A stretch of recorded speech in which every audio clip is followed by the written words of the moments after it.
كلما رزقوا منها من ثمرة رزقا قالوا هذا الذي رزقنا من قبل وأتوا به متشابها ولهم فيها أزواج مطهرة وهم فيها خالدون۔ یہ جنت سے متعلق کہ اللہ تبارک و تعالیٰ فرماتے ہیں کہ دیکھو میرے بہن بھائیو، میرے عزیزو، میرے بچوں بچیوں، دنیا آئیڈیل ہوم نہیں، دنیا آئیڈیل لائف نہیں، یہ پیپر ہو رہا ہے سب کا، کسی نہ کسی شکل میں ہم سب اللہ کو امتحان دے رہے ہیں، اور پھر ایک دن یہ پیپر چھن جائے گا۔ جیسے امتحان دیتے ہیں تو 3 گھنٹے کا ٹائم ہوتا ہے، تو جو ہی وہ ٹن ہوتا ہے تو پیپر چھین لیا جاتا ہے۔ ہماری ٹن ہے موت، موت کے ساتھ ہی ہم سے یہ زندگی کا پیپر چھین لیا جائے گا۔ جو اس پہ لکھا ہے وہ اللہ کہے گا اقرأ کتابک کفیٰ بنفسک اليوم علیک حسیبا، میرا بندہ یہ پڑھ لے پیپر اپنا، یہ سب کچھ تیرا اپنا کیا ہوا ہے اور تیرا اللہ حساب کرنا بہت جانتا ہے۔ کچھ خوش قسمت ہوں گے جن کے پیپر اچھے ہوں گے وہ جنت میں جائیں گے، کچھ بدقسمت ہوں گے جن کے پیپر برے ہوں گے وہ جہنم میں جائیں گے۔ لوگ کہتے ہیں اپنی مرضی کی زندگی گزارو اور مزے کرو، اللہ کی قسم اپنی مرضی کی یہاں کوئی بھی زندگی نہیں گزار سکتا، چاہے وہ سلیمان علیہ السلام کی حکومت کا مالک ہو، قارون کے خزانے ہوں۔ یہ دنیا کا ڈیزائن ہی ایسا ہے کہ اپنی مرضی ٹوٹتی رہے گی، ٹوٹتی رہے گی، ٹوٹتی رہے گی۔ یزید بن عبد الملک 3 بر اعظم پہ حکمران تھا، عبد الملک کا بیٹا، اس کے بعد ولید آیا اور اس کے بعد سلیمان آیا، پھر حضرت عمر بن عبدالعزیز رضی اللہ عنہ آئے، پھر عبد الملک کا بیٹا یزید آیا۔ تو وہ ایک دن کہنے لگا کون کہتا ہے کہ بادشاہوں کی زندگی مزے کی نہیں ہوتی اور وہ اپنی مرضی کی زندگی گزار نہیں سکتے؟ میں آج کا دن مزے سے گزاروں گا اور اپنی مرضی سے گزاروں گا، اور حکم دیا کہ محل کے دروازے سب بند کر دو اور مجھے کوئی خبر نہ سنائی جائے، حکومت کی، بغاوت کی، کسی چیز کی مجھے کوئی خبر نہ سنائی جائے۔ اور اس کی ایک باندی تھی حبابہ، وہ بہت حسین تھی، تو اس کو وہ لے کر اپنے محل میں بیٹھ گیا کہ آج کا دن میں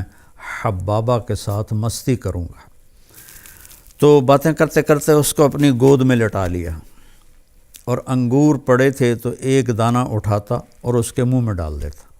وہ اس کو کھا لیتی، پھر دوسرا دانہ اٹھاتا اس کے منہ میں ڈال دیتا، اس طرح کی ایک مزے کی شکل بنی۔ پھر ایک دانہ اٹھا کر اس کے منہ میں ڈالا تو اس کے حلق کے اندر جا کے پھنس گیا، تو اس کا کھانسی، سانس کھڑا، وہ دانہ نہیں نکلا، اور یہاں تک کہ وہ اس کے سامنے تڑپ تڑپ کے مر گئی، اور اس کا مرضی سے گزارنے والا دن سب سے زیادہ اس کے لیے خوفناک دن بن گیا۔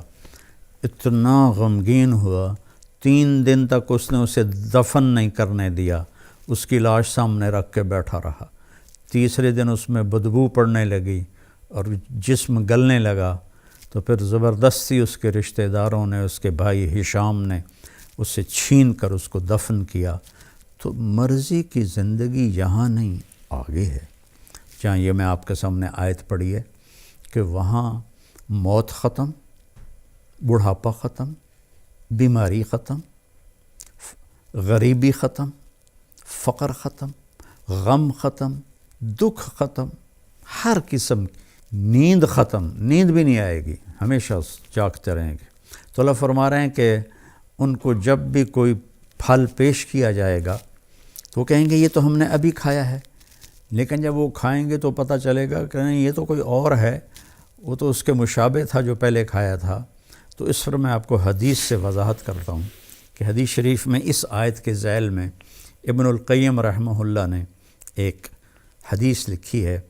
کہ جنتی بیٹھے ہوں گے میاں بیوی سارے تختوں پر، تو دروازے پر دستک ہوگی اور ایک فرشتہ، نوکر دروازہ کھولے گا تو ایک فرشتہ کھڑا ہوگا تھال لے کر، اور تھال کے اوپر ایسے کپڑا ہوگا، وہ کہے گا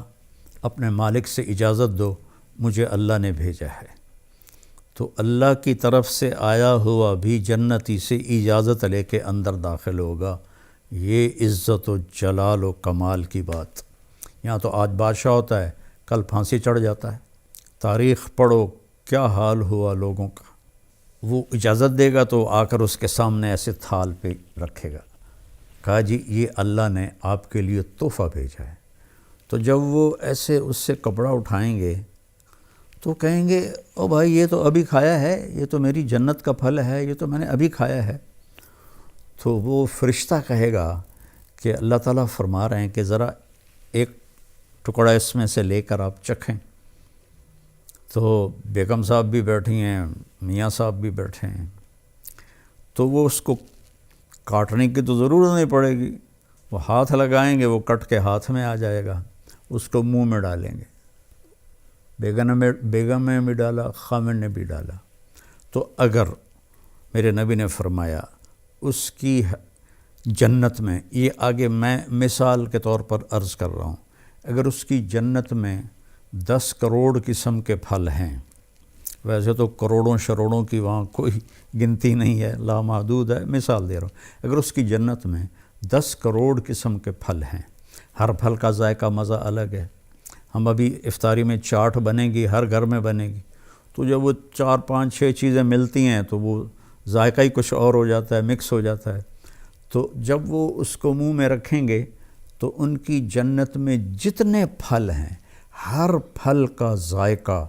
الگ الگ الگ اس ایک لقمے میں اللہ انہیں محسوس کروائے گا، اور پھر آواز آئے گی وَأُتُوا بِهِ مُتَشَابِهًا، میرے بندے یہ اس کے مشابہ تھا، یہ وہ نہیں تھا جو تم کہہ رہے تھے۔ اور پھر مزے کی بات اس سے اگلی کہ دنیا کی سب سے بڑی نعمت عورت ہے مادی نعمتوں میں، اور عورت کے لیے سب سے بڑی نعمت مرد ہے مادی نعمتوں میں۔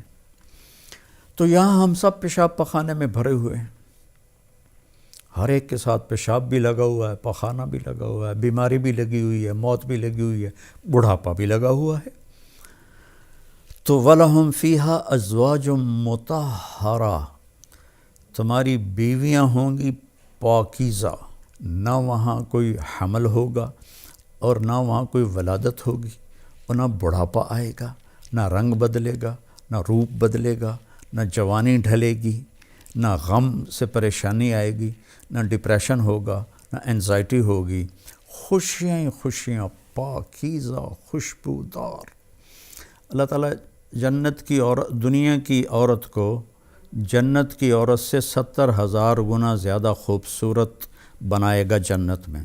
اور جنت کی حور کا حسن بتا دوں کہ یہ دیکھیں، یہ میری یہ انگلی کا یہ اس کو فنگر ٹپ کہتے ہیں، فنگر ٹپ، اور عربی میں اس کو بنان کہتے ہیں، اردو میں پورا کہتے ہیں، کہ جنت کی حور کا یہ پورا اس طرح سورج کو دکھا دیا جائے، جیسے لائٹ میرے سامنے ہے، اس طرح دکھا دیا جائے تو سورج اس کی انگلی کے پورے کے نور کے سامنے غائب ہو جائے گا، جیسے سورج کے سامنے ستارے غائب ہو جاتے ہیں۔ تو ایمان والی عورت کا حسن کیسا ہوگا، جو کبھی ڈھلتا ہی نہیں، کبھی ڈھلے گا نہیں، کبھی خواہشیں نہیں مٹیں گی، اب تو یار بوڑھے ہو گئے، اب تو کچھ ہوتا نہیں۔ تو ایک جگہ میں بیٹھا تھا، کافی پرانی بات ہے، تو ایک صاحب کے سامنے قورمہ آیا، وہ بوڑھے ضعیف تھے، تو میں پاس بیٹھا تھا، میں اس وقت کوئی 34-35 سال کا تھا، تو انہوں نے قورمہ اپنے سامنے سے ہٹا کرنا میرے سامنے رکھ دیا اور کہنے لگے لو بھائی کھاؤ، ہمارے تو کھانے کے دن بھی گئے اور نہانے کے دن بھی گئے۔ تو وہاں ایسا کبھی نہیں ہوگا، کبھی نہیں ہو، اور ویسے نہانے کی ضرورت بھی نہیں پڑے گی۔ تو وَهُمْ فِيهَا خَالِدُونَ، سب سے بڑی دولت، ہمیشہ ہمیشہ ہمیشہ ہمیشہ۔ کبھی کبھی میں سوچتا ہوں نا کہ نو اینڈ، کوئی انتہا نہیں، یہ کھوپڑی میری ایسے ایسے ہلنے لگتی ہے، چونکہ ہمارا دماغ تو لمیٹڈ سوچتا ہے، کھلا نہیں سوچ سکتا ہے۔ ہم فیہا خالدون، کروڑوں سال کے بعد بھی وقت آف ہو جائے گا، وقت کا سوئچ آف ہو جائے گا، جیسے معراج پر جاتے ہوئے اللہ نے پوری دنیا میں ٹائم سوئچ آف کر دیا تو آپ 7 آسمان، جنت، دوزخ، عرش، فرش، لوح و قلم، کرسی اور اللہ تک کا دیدار کر کے آئے اور واپس آئے تو بستر ویسے ہی گرم تھا، تو اللہ تعالیٰ وہاں وقت کو آف کر دے گا۔ تو یہ 2 پہلے پارے سے میں نے آیات چنی تھیں آپ کی خدمت میں پیش کرنے کے لیے۔ میرے نبی نے فرمایا کہ اطلب الجنت جہدکم، جنت کمانے کے لیے پوری جان لگا دے، وَاہْرَبُوا مِنَ النَّارِ جَہْدَكُمْ، اور جہنم سے بچنے کے لیے پوری جان لگا دے۔ دنیا کے لیے نہیں کہا کہ پوری جان لگا دے، کہ جنت کے لیے کہا پوری جان لگا دے۔ اللہ تعالیٰ نے جب دنیا کے لیے فرمایا تو کہا فَانْتَشِرُوا فِي الْأَرْضِ، جاؤ زمین میں جاؤ میرا رزق تلاش کرو۔ نماز کے لیے فرمایا فَاسْعُوا إِلَىٰ ذِكْرِ اللَّهِ، نماز کے لیے